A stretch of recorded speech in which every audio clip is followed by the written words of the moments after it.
Assalamualaikum warahmatullahi wabarakatuh. Selamat siang, salam sejahtera untuk kita semua. Perkenalkan, nama saya Muhammad Yusrizal Adi Saputra, Sarjana Hukum, Magister Hukum. Saya adalah dosen di Fakultas Hukum Universitas Medan Area dengan bidang keilmuan hukum tata negara. Salah satu mata kuliah yang saya ampu adalah mata kuliah hukum tata negara yang terdiri atas 3 SKS dan itu dipelajari pada semester 3. Adapun ruang lingkup dari mata kuliah hukum tata negara adalah mata kuliah yang mempelajari mengenai sistem ketatanegaraan yang terdiri dari beberapa hal. Yang pertama adalah sumber-sumber hukum tata negara dan ruang lingkupnya, sistem pemerintahan, bentuk pemerintahan, konstitusi, pemerintahan daerah, pemerintahan desa, dan mempelajari mengenai hak asasi manusia, pemilihan umum, serta hukum ketatanegaraan darurat di Indonesia. Dalam memberikan pembelajaran kepada mahasiswa, saya memberikan beberapa referensi sebagai pedoman bagi mahasiswa. Di antaranya adalah buku referensi karya Profesor Dr. Jimli Asidiki, SMH, pengantar hukum tata negara, bukunya Profesor Dr. Mahfud MD, pengantar hukum tata negara, dan buku ajar yang saya tulis sendiri berjudul Hukum Tata Negara Indonesia. Selain itu, saya juga memberikan kepada mahasiswa referensi-referensi berbentuk artikel ilmiah jurnal yang dapat diakses melalui internet Google Scholar. Dalam capaian mahasiswa, dalam pembelajaran mahasiswa, penilaian itu terdiri atas kehadiran yang 10%, tugas 50%, UTS itu 20%, dan UAS 30%. Adapun selain itu, mahasiswa diharapkan nantinya dapat memahami, mempelajari hukum tata negara, ruang lingkup ketatanegaraan, sistem ketatanegaraan, pemerintahan, konstitusi, hak asasi manusia, sistem pemilihan umum, dan hukum tata negara darurat. Mata kuliah hukum tata negara ini saya berikan kepada mahasiswa di semester 3. Berikut adalah contoh video pembelajaran di ruang kelas yang saya lampirkan yang dapat Bapak Ibu saksikan. Silahkan. Terima kasih. Assalamualaikum warahmatullahi wabarakatuh.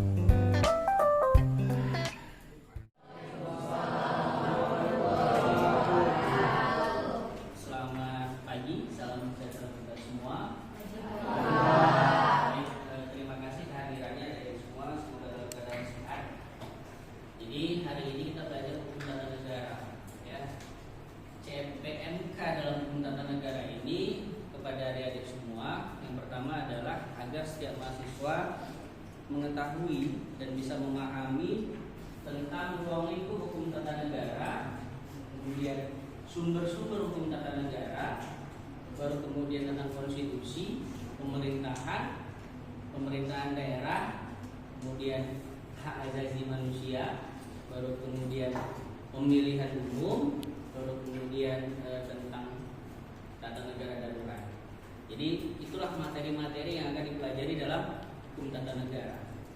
Mata kuliah hukum tata negara ini 3 SKS, saudara sekalian. Jadi 3 SKS ini ada nanti beberapa poin penilaian, ya. Yang pertama kehadiran, ya.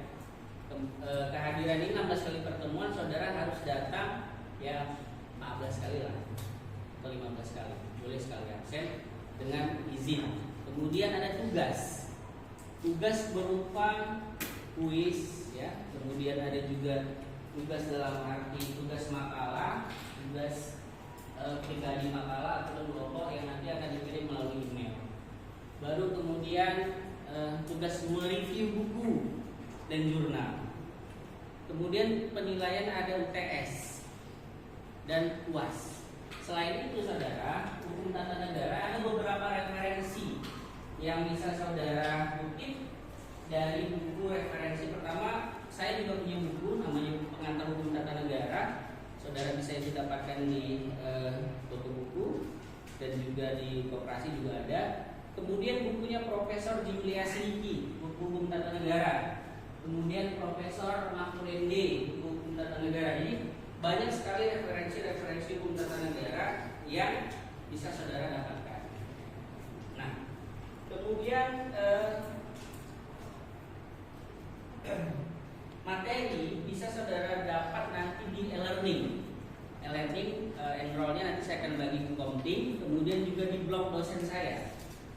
dan juga bisa melalui artikel-artikel jurnal. Jadi referensi itu terbuka luas kepada adik-adik semua dalam memperoleh referensinya. Nah, selain itu, saudara sekalian, nanti ada beberapa tugas lapangan. Dalam hal ini misalnya seperti ini. Saudara saya libatkan untuk mewawancarai anggota DPRD ataupun pemerintah daerah terkait dengan problematika hukum tata negara. Oke? Sampai sini ada pertanyaan terkait dengan silabus perkuliahannya? Cukup? Baik.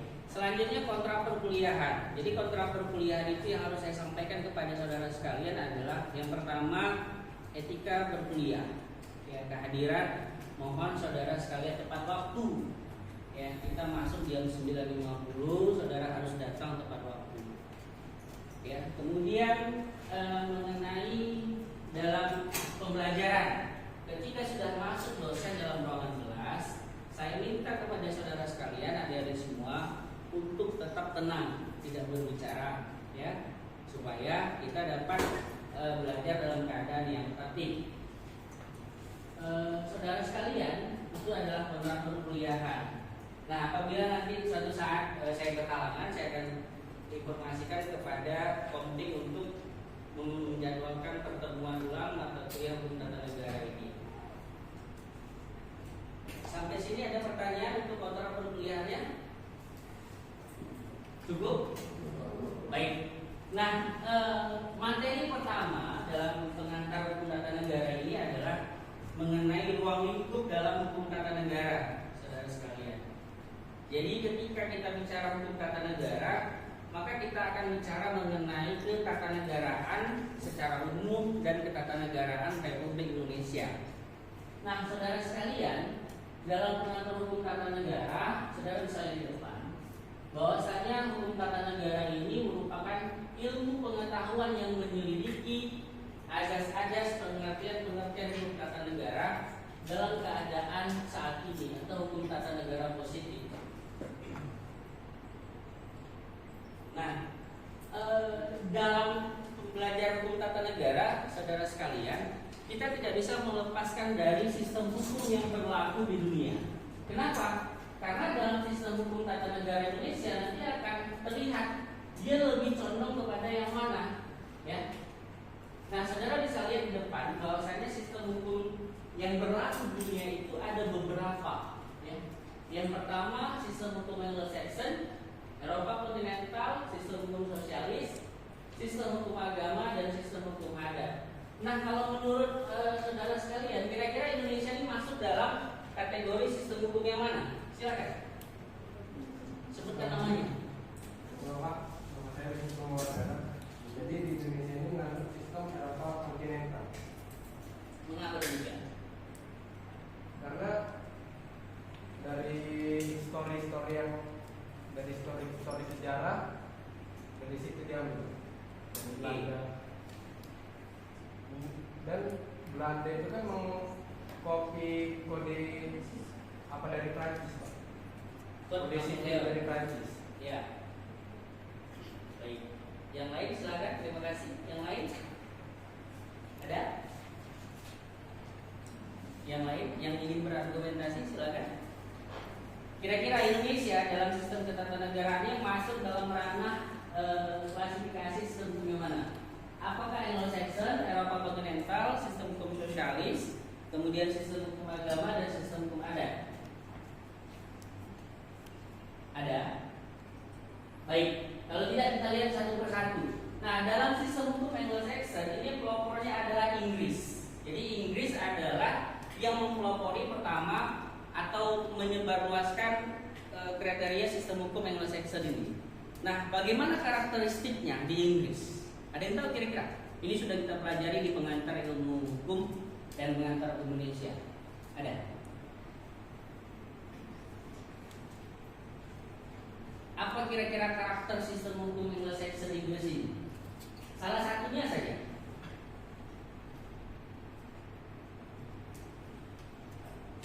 Ada? Sudah lupa? Oke, kita lihat. Nah, dalam sistem hukum Anglo-Saxon, kita ingatkan kembali, Inggris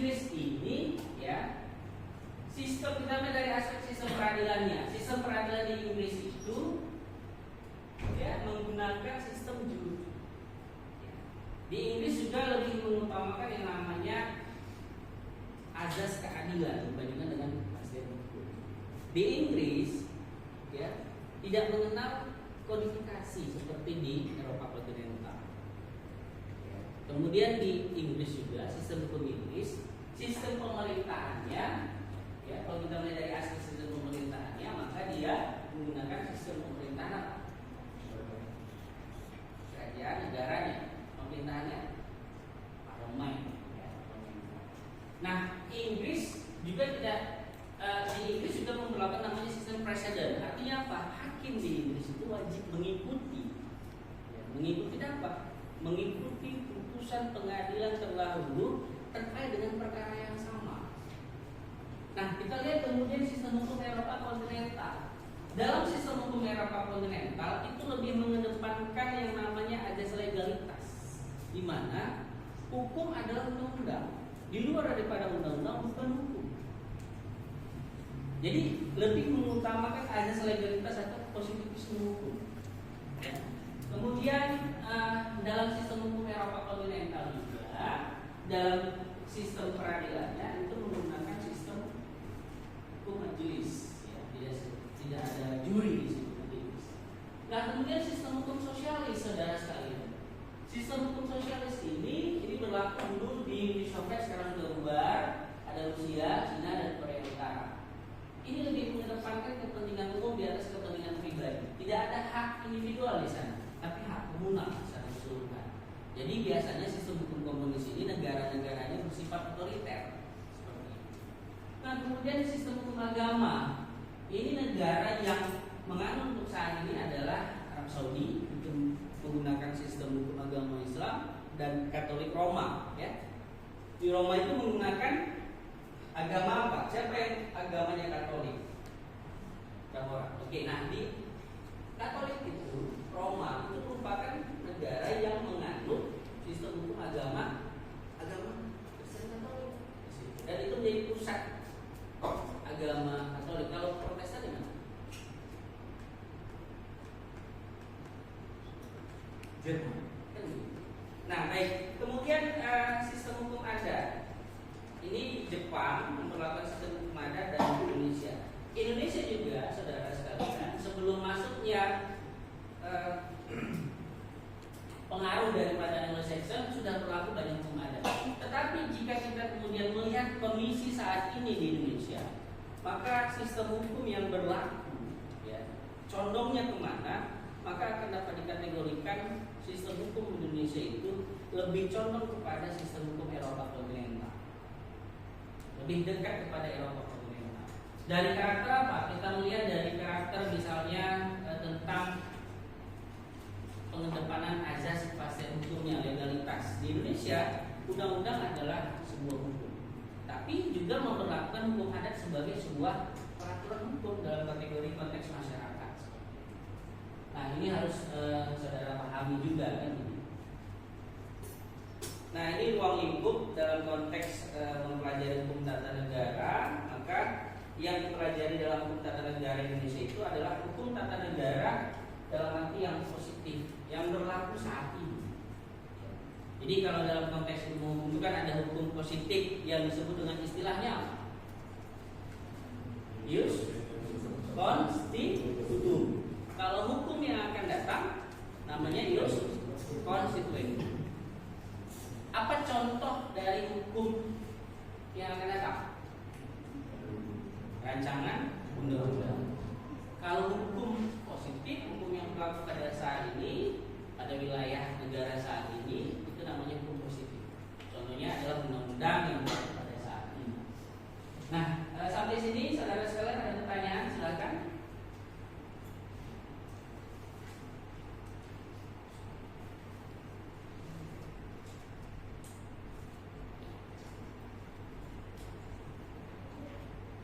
Ada?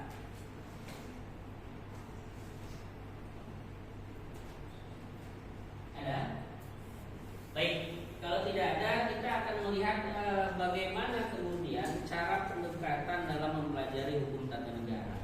Saudara sekalian, dalam setiap pembelajaran ilmu hukum itu, baik hukum perdata, hukum pidana, ataupun hari ini adalah hukum tata negara, maka ada beberapa cara pendekatan yang dapat kita lihat. Nah, cara pendekatan hukum tata negara yang pertama dilihat dari aspek metode filosofisnya. Jadi pengkajian hukum tata negara itu tidak bisa dilepaskan dari filosofis bangsa. Nah, Indonesia memiliki dasar filosofis. Apa kira-kira dasar filosofis bangsa Indonesia ini? Nah, saudara sekalian tentu ingat bahwasanya Pancasila di dalamnya itu terdapat value atau nilai-nilai, ya, nilai-nilai kebangsaan dari bangsa Indonesia. Yang pertama nilai religius, ya, kemudian kemanusiaan, yang pengangkut terhadap hak asasi manusia, nasionalisme, demokrasi dan keadilan sosial. Jadi nilai-nilai filosofis bangsa Indonesia itu yang kemudian menjadi dasar pengkajian hukum tata negara dalam mempelajari hukum tata negara di Indonesia. Jadi kita tidak bisa melepaskan kajian itu pendekatannya dari pendekatan filosofis bangsa Indonesia, yaitu Pancasila. Nah, kemudian yang kedua dari aspek metode yuridis. Dalam hal ini cara pendekatan hukum tata negara itu melihat konteksnya dilihat dari aspek yuridis atau hukumnya yang menjadi landasan, yang menjadi dasar hukumnya apa. Saudara tentu ingat dalam konteks bernegara, di ilmu negara ada yang menjadi dasar negara dan ada yang menjadi hukum dasar. Pancasila tadi adalah dasar negara, ya kan? Nah, yang menjadi hukum dasar disebut dengan istilahnya apa? Satu orang, silakan sebutkan namanya. Apa kira-kira yang menjadi hukum dasar dari negara Republik Indonesia ini?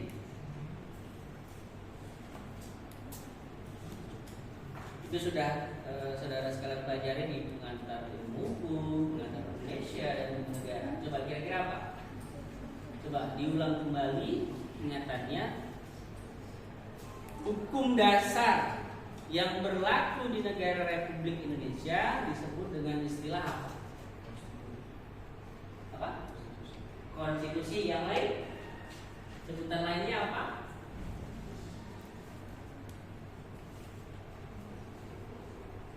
Undang-Undang Dasar Negara Republik Indonesia tahun 1945.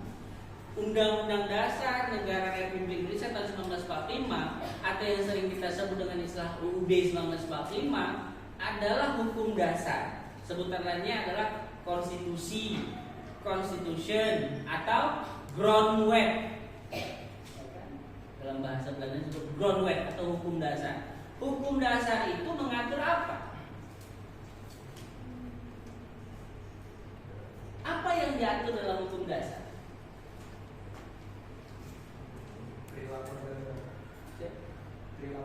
Perilaku warga negara. Yang lain kira-kira? Coba. Hak dan kewajiban, Pak. Hak dan kewajiban. Silakan yang lain. Ada?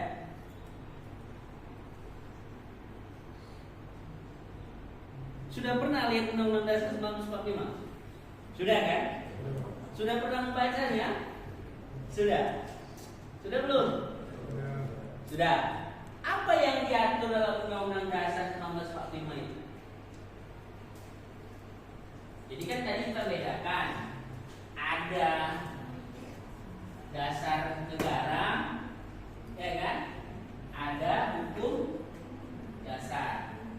Kalau kemudian kita bicara tentang dasar negara, maka ini kita sebut dengan istilah Pancasila kalau Indonesia kan, yang menjadi dasar negara Republik Indonesia.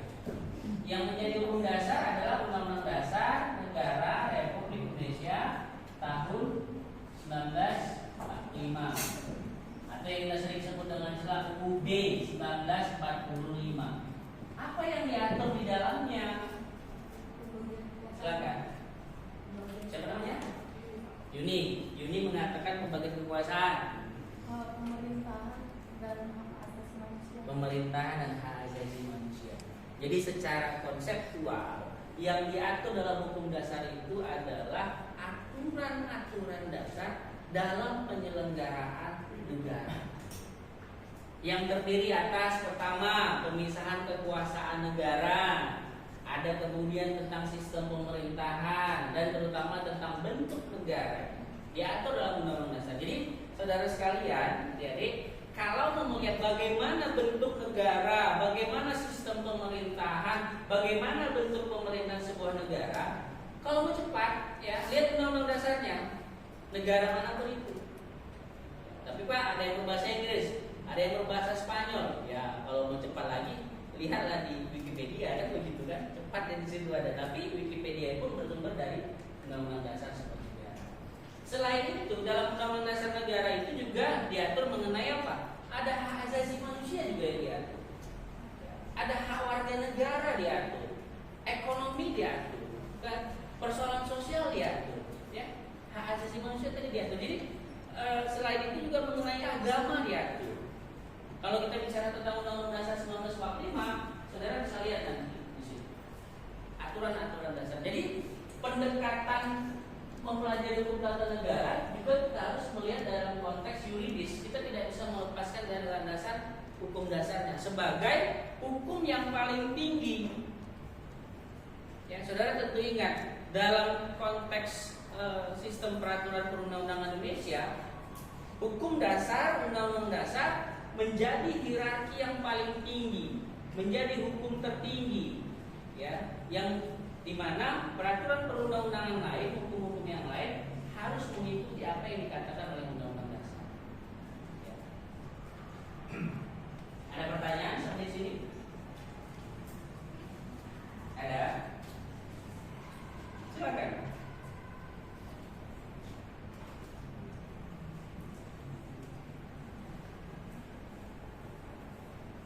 Ada pertanyaan? Nah, kalau tidak ada lagi nih, saya akan kupas sedikit mengenai hierarki tadi. Jadi dalam hierarki peraturan perundang-undangan Indonesia, Undang-Undang Dasar menjadi hierarki yang pertama. Kemudian ada ketetapan MPR. Kemudian ada Undang-Undang garis miring Perpu. Kemudian ada peraturan pemerintah. Ada Perpres atau peraturan presiden. Ada perda provinsi dan ada perda kabupaten kota. Saudara sekalian, yang menjadi landasan tertinggi adalah Undang-Undang Dasar. Ini semua menjadi hierarki yang merujuk kepada Undang-Undang Dasar.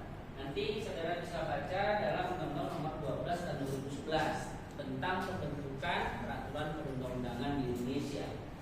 Jadi dalam mempelajari pendekatan hukum tata negara secara konteks yuridis tadi, Undang-Undang Dasar ini menjadi yang pertama, baru kemudian diikuti dengan peraturan perundang-undangan lain, baik yang masuk dalam hierarki ataupun yang tidak dalam hierarki. Ada peraturan perundang-undangan, dia tidak ditemukan dalam hierarki dalam Undang-Undang Nomor 12 tahun 2011, tapi dia juga berlaku dalam hal ini. Contohnya apa kira-kira? Silakan. Peraturan desa, baik. Lurah. Apalagi kira-kira? Siapa namanya? Fazil. Terima kasih. Yang lain kira-kira apa contoh peraturan perundang-undangan? Dia ada, tapi nggak ditemukan dalam hierarki peraturan perundang-undangan sebagaimana yang diatur dalam Undang-Undang Nomor 12 tahun 2011 itu. Ada di peraturan. Apa contohnya kira-kira?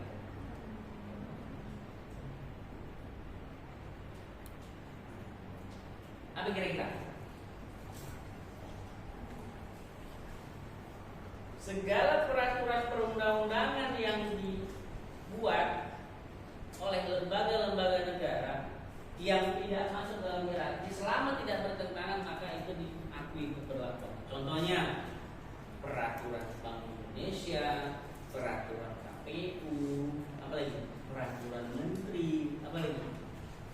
Peraturan gubernur, peraturan wali kota. Selama tidak bertentangan dengan hierarki, maka keberlakuannya tetap menjadi dapat diberlakukan. Oke, paham ya, saudara sekalian? Baik. Nah, selanjutnya metode kemasyarakatan atau sosiologis. Jadi, saudara sekalian, dalam pendekatan hukum tata negara itu kita tidak bisa melepaskan dari aspek sosial kemasyarakatan, sosiologisnya. Kenapa? Karena semua tindakan pemerintah, kewenangan-kewenangan pemerintah itu tidak bisa dilepaskan dalam persoalan sosial. Untuk apa undang-undang dibuat? Misalnya, untuk apa peraturan perundang-undangan dibuat?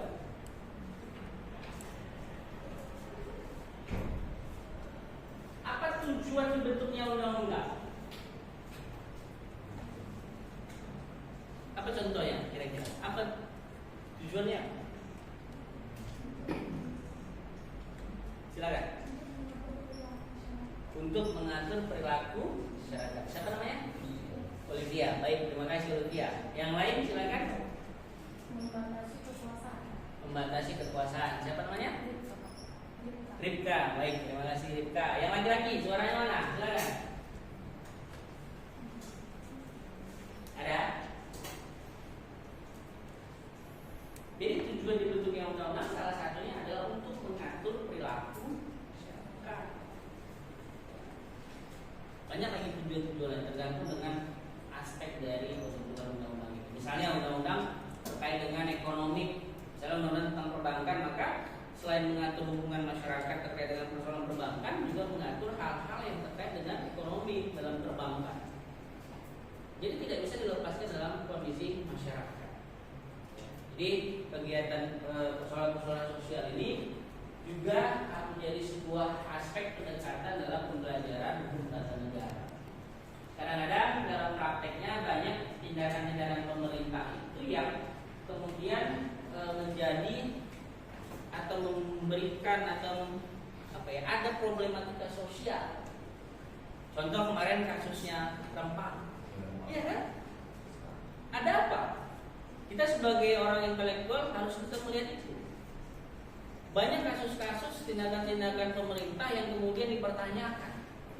Dalam tanda kutip ya, artinya tidak semua memang, tapi harus ada kajian-kajian yang melihat itu.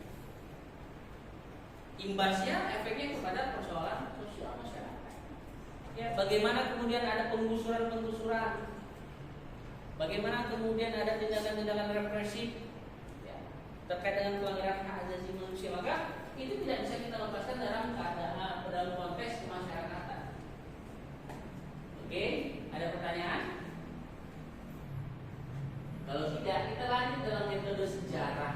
Jadi dalam pendekatan tata negara juga tidak bisa dilepaskan dari aspek historis. Gak mungkinlah ada sesuatu tiba-tiba ada. Pasti ada sejarah yang melatar belakanginya. Misalnya Indonesia, kita merdeka tanggal berapa? 17 Agustus tahun 1945. Sebelum Indonesia merdeka tanggal 17 Agustus tahun 1945, ya, ada sejarah perjuangan kemerdekaan yang bisa dikategorikan menjadi dua bagian. Pertama, sejarah kenusantaraan dan sejarah nasionalisme. Ya, pergerakan secara nasional. Ya, pergerakan secara nasional itu ditandai dengan lahirnya organisasi-organisasi kepemudaan tahun 1908. Salah satunya adalah lahirnya Budi Utomo tahun 1908. Sumpah Pemuda tahun berapa? Tahunnya 1908. Itu Sumpah Pemuda yang berapa? Yang kedua. Jadi 28 Oktober itu Kongres Pemuda yang kedua. 28 Oktober tahun 1928. Itu sejarah perjuangan kemerdekaan. Kalau sebelumnya secara kenusantaraan masing-masing pejuang itu berjuang sendiri-sendiri. Misalnya siapa? Hasanuddin, Sultan Hasanuddin di Goa, ada kerajaan Buleleng, ada kerajaan Mataram, ada Diponegoro. Itu masih bersifat kedaerahan masing-masing wilayah. Nah, setelah 1908 mulailah pergerakan kemerdekaan itu secara nasionalis. Secara nasionalis. Ditandai ada Budi Utomo, Edi Sparsi, kemudian Sumpah Pemuda. Ya, sejarah juga melihat nanti di pertemuan selanjutnya akan ada pembahasan mengenai bagaimana sejarah terbentuknya konstitusi. Nah, di situ kita melihat bagaimana konstitusi itu terbentuk, dimulai dari dibentuknya Dr. Sujumbi Tiosakai atau BPUPKI yang kemudian dilanjutkan oleh PPKI. Tapi nanti di pertemuan ketiga dan keempat. Nah, Jadi sejarah tidak bisa dilepaskan dalam melihat aspek ketatanegaraan. Tidak hanya di Indonesia, saudara sekalian. Di negara-negara lain juga kita bisa melihat. Contoh kecilnya begini. Tadi di awal kita katakan Indonesia ini masuk dalam sistem hukum mana? Eropa kontinental kah, adatkah, Anglo-Saxon kah, atau sosialis atau komunis? Kalau kita melihat dari aspek sejarahnya, tentunya kita melihat bahwasanya dulunya sebelum masuk pengaruh-pengaruh daripada hukum Eropa kontinental, ada hukum adat yang masih berlaku. Dan sampai hari ini hukum adat itu juga masih ada dan berlaku.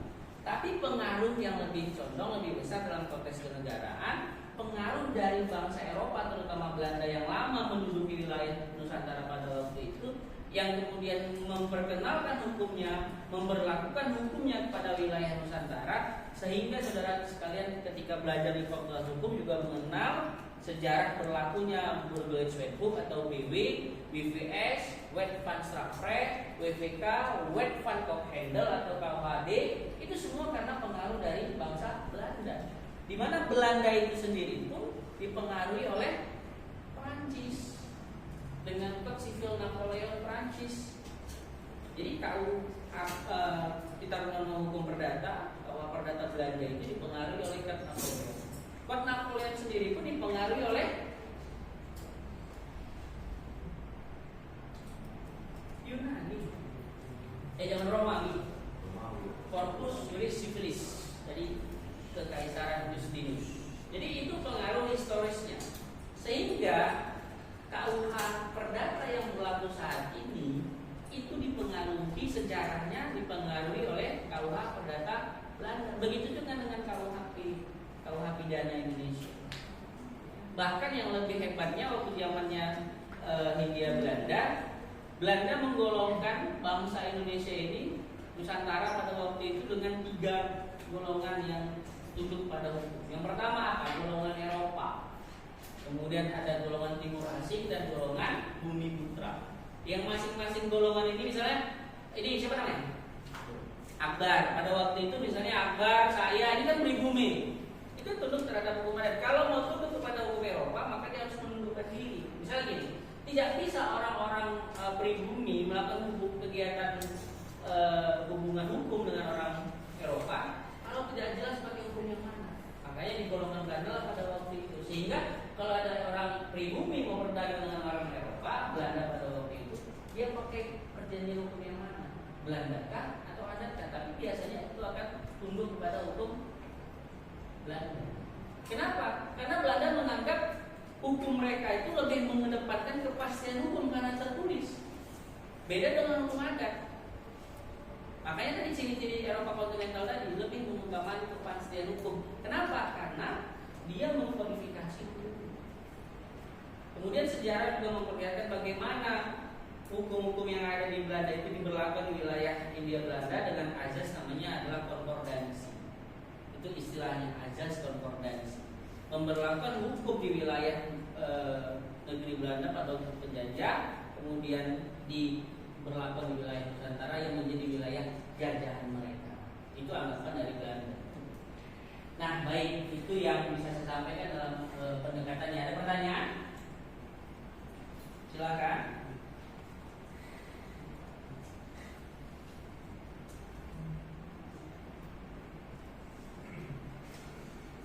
Nah, kalau tidak kita lanjut ke ini ya, istilah dalam hukum tata negara ini sendiri ada istilah konstitusional law, kemudian droit konstitusional, verfassungsrecht, ya. Jadi istilah-istilah yang jika saudara nanti melihat atau membaca beberapa literatur juga saudara akan temukan di dalamnya. Nah, kita melihat beberapa definisi hukum tata negara menurut para ahli. Saya ambil yang pertama itu menurut pendapatnya Franz Vollenhoven.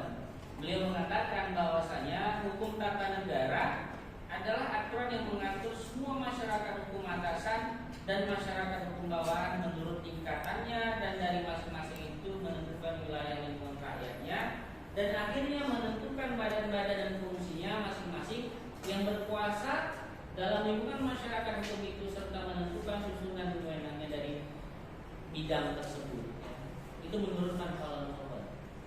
Nah, lebih sederhana kalau kita melihat pendapatnya Paulus Colton. Dia katakan hukum tata negara adalah hukum yang mengatur organisasi daripada negara.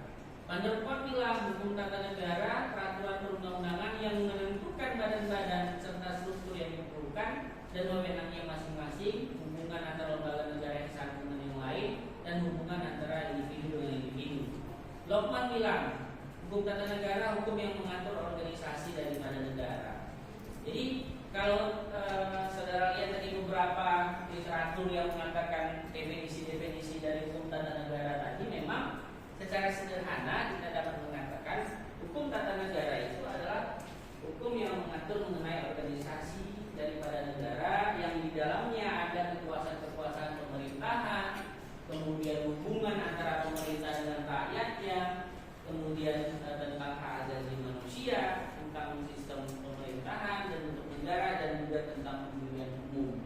Nah, Lokman sederhana sekali dia bilang hukum tata negara hukum yang mengatur organisasi negara. Jadi dalam pelajaran hukum tata negara juga, saudara sekalian, kita tidak bisa juga melepaskan bahwasanya hukum tata negara ini tidak memiliki hubungan dengan ilmu-ilmu yang lain. Tentunya dia memiliki hubungan. Hubungan apa? Hubungan keilmuan, pembahasan. Misalnya begini, ini ada beberapa ini ya. Kita bisa melihat hubungan HTN dengan ilmu negara. Jadi saudara sekalian di semester 2 kan sudah pernah belajar ilmu negara, iya kan? Jadi dalam mempelajari ilmu negara juga mempelajari tentang negara, kan? Jadi di mana Pak sebenarnya letak pembedaannya, kan begitu? Ya. Di mana letak pembedaan antara ilmu negara dengan hukum tata negara? Saudara sekalian bisa lihat di depan bahwasanya ilmu negara tidak mementingkan kepada bagaimana caranya hukum itu seharusnya dijalankan. Karena ilmu negara lebih mementingkan kepada nilai negara secara konteks teoritisnya. HTN, hukum tata negara, lebih mementingkan kepada nilai praktis, dan oleh karena itu hasil penyelidikan atau pembahasannya dapat langsung digunakan dalam praktek oleh para hukum yang duduk sebagai pejabat pemerintah. Itu dalam konteks hubungan antara ilmu negara dengan ilmu pemerintah. Ilmu hukum tata negara dengan ilmu negara. Nah, jadi dalam konteks ini, kalau kemudian di dalam ilmu negara konteksnya teoritis sekali, makanya dalam ilmu negara itu kan, saudara tentunya masih ingat dipelajari tentang negara dalam keadaan yang ini ya, teoritik sekali. Misalnya negara menurut George Jelinek, ada beberapa itu kan masih ingat apa yang disampaikan oleh George Jelinek sebagai bapak ilmu negara. Jadi bapak ilmu negara itu George Jelinek. Ya, bapak mata kuliah ilmu negara kemarin siapa? Bu Hera. Jangan kalian bilang Bu Hera sebagai bapak apa ibu ilmu negara. Memang dia ibu ilmu negara, tapi yang menjadi pelopor ilmu negara menjadi ilmu pengetahuan adalah George Jelinek, dosennya Ibu Hera, ya. Nah, itu hubungannya. Kemudian kita melihat dalam konteks hubungan antara HTN dan HAN. Jadi dalam konteks konseptual di beberapa literatur ada yang menyatakan HTN dengan HAN ini adalah satu rukun ilmu yang sama. Tapi ada juga yang mengatakan memisahkan antara HTN dengan HAN. Ada beberapa perbedaan pendapat ahli. Saudara bisa lihat di depan bahwasanya kelompok pertama yang memandang HTN HAN memiliki perbedaan. Tokoh-tokohnya itu yang pertama Van Vollenhoven, kemudian Lokman dan Selinger. Jadi dia bilang HTN, kata Van Vollenhoven, yang merupakan sekumpulan peraturan-peraturan hukum yang menentukan badan-badan hukum kenegaraan serta wewenang kepadanya, dan bahwa kegiatan suatu pemerintahan modern adalah untuk membagi wewenang itu kepada badan-badan tersebut dari yang tertinggi sampai yang terendah. Jadi dalam hal ini kata Van Vollenhoven, ketika kita mempelajari HTN, maka kita mempelajari negara dalam keadaan yang diam. Itu istilah menurut Van Vollenhoven. Jadi Van Vollenhoven ini pun selain dia menyelidiki tentang ilmu kenegaraan, kalau di Indonesia Van Vollenhoven ini terkenal dengan teori apa nih? Selain teori hukum ketanegaraannya, beliau ini juga dikenal sebagai bapak hukum adat. Jadi Van Vollenhoven ini banyak mengkaji mengenai hukum adat atau adat keren di Indonesia. Beliau juga yang membagi beberapa klaster-klaster suku-suku yang ada di Nusantara pada waktu itu. Salah satunya yang membedakan antara Batak, suku Mandailing, Gayo, ya, kemudian suku Melayu, ya Van Vollenhoven ini. Nah, jadi kajian dia dalam hukum tata negara juga menyampaikan negara dalam keadaan yang diam. Sedangkan Han, kata Van Vollenhoven, sekumpulan peraturan hukum yang mengikat badan-badan negara, baik yang tertinggi sampai pada yang terendah kedudukannya, jika badan-badan itu mulai menggunakan kewenangannya yang ditentukan dalam HTN, maka itu adalah Han. Jadi Han dalam hal ini, kata Van Vollenhoven, mempelajari negara dalam keadaan yang bergerak. Jadi secara sederhana itu begini memahaminya. Kalau HTN, dia mempelajari negara, apa itu kewenangannya, lembaga pemerintah, legislatif, DPR, DPD, Mahkamah Agung, apa kewenangannya, apa fungsinya. Nah, kalau Han, dia melihat bagaimana lembaga-lembaga pemerintah dalam arti yang luas ataupun dalam arti yang sempit itu melaksanakan kewenangannya. Nanti saudara setelah belajar di Han, bagaimana negara dalam hal ini pemerintahnya, dalam hal itu kemudian melaksanakan tugas pemerintahannya, ya, ada tindakan, itu ruang lingkup dari Han. Tapi HTN dalam hal ini hanya mempelajari tentang, misalnya gini, apa kewenangan dari presiden, bagaimana kewenangan dan fungsinya. Tapi HTN tidak sampai kepada bagaimana presiden melakukan perbuatan hukum dalam tata usaha negara atau dalam administrasinya. Yang mempelajari itu bicara di ruang lingkup hukum administrasinya. Jadi kalau kita belajar nanti ke depan apa tugas pemerintah dalam ini presiden, apa fungsinya, bagaimana hubungan antara pemerintah atau presiden dengan DPR, itu ruang lingkup HTN. Tapi tindakan konkret dari pemerintah selaku pemerintahan itu ruang lingkup daripada hukum administrasinya. Paham ya? Nah, kita lanjut. Kemudian tadi golongan yang pertama yang membedakan ya. Kemudian golongan yang kedua dari beberapa ahli itu, saudara bisa lihat depan. Golongan yang berpendapat HTN tidak ada perbedaan secara prinsipil, melainkan hanya pertimbangan manfaat saja. Ini tokoh-tokohnya atau kelompoknya adalah R. Kranenburg, kemudian Van der Pot dan Vecting. Jadi ini tokoh-tokoh yang sebenarnya HTN itu sama aja, gitu, yang mengatakan demikian. Nggak jauh-jauh kali beda, jadi nggak usah dipisahkan menjadi dua ilmu yang berbeda. Dia katakan, Kranenburg mengatakan hubungan HTN dan Han adalah tidak jauh berbeda, seperti antara hukum perdata dengan hukum dagang dan pembagian kerja yang terkait dengan cepatnya perkembangan hukum korporatif, masyarakat dan hukum kewilayahan. Jadi tidak perlulah dibedakan. Ini menurut Kranenburg. Kalau kemudian kita melihat dalam konteks saat ini, bagaimana kemudian kita melihat apakah HTN dan Han ini dipisahkan? Tentunya kita akan menjawab ya. Kenapa? Karena sudah jelas, saudara mempelajari HTN, saudara mempelajari Han, berarti sudah terpisah. Berarti yang banyak diadopsi dari dua pendapat perbedaan hubungan antara HTN dan Han tadi siapa? Berarti pendapat yang pertama, yang menyatakan HTN dan Han itu adalah dua keilmuan yang memiliki kajian yang berbeda, dan itu diadopsi dalam kurikulum di Fakultas Hukum. Baik, ada pertanyaan saudara sekalian? Silakan. Oke, jika tidak ada, saya kasih tugas untuk minggu depan sebagai sebuah pembahasan Tugasnya apa? Saudara bisa lihat. Yang pertama, ya, saudara bisa mencari ya,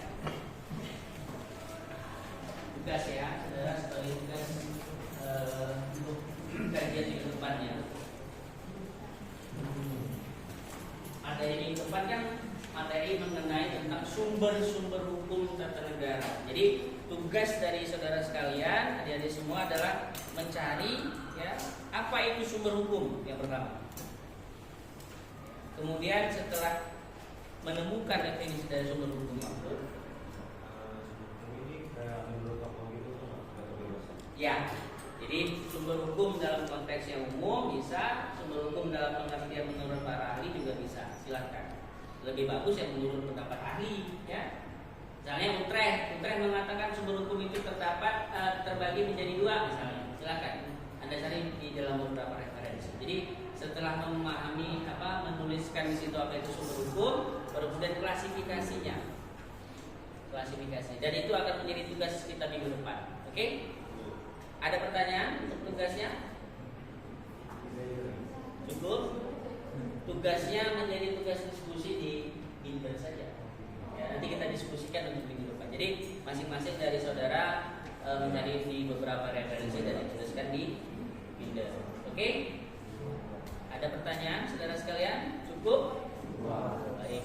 Terima kasih untuk hari ini. Saya tutup perkuliahannya. Assalamualaikum warahmatullahi wabarakatuh. Selamat siang. Salam sejahtera untuk kita semua.